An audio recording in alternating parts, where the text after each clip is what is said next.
Hello there. If you happen to have a American Girl or a Pleasant Company Molly radio that looks like this, and it doesn't seem to work, there may be a simple solution to that.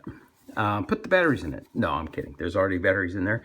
So the issue is, if we take one of these out, we can see right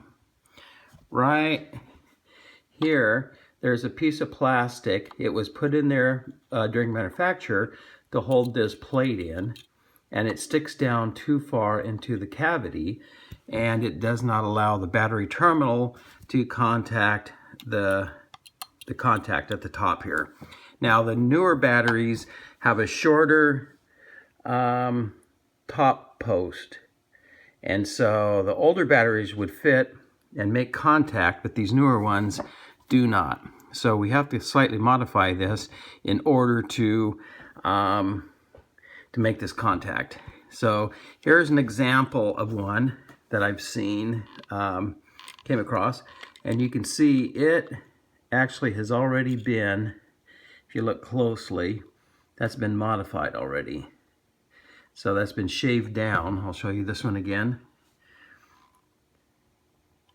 So that still kind of obstructs. Now, if I put the battery back in, the gap in between there is very, very minimal, so you really don't see it. But if I were to make contact using metal like this, then that would work. Another simple solution, the simplest really, is there's room in the cavity, so all you really need to do is push that over until it clicks off of that, and then you got yourself a radio. So the other option, if you feel adventurous, is to get in there and to basically shave down, grind or shave down this little protrusion until the battery does make contact. And so we'll put that back in.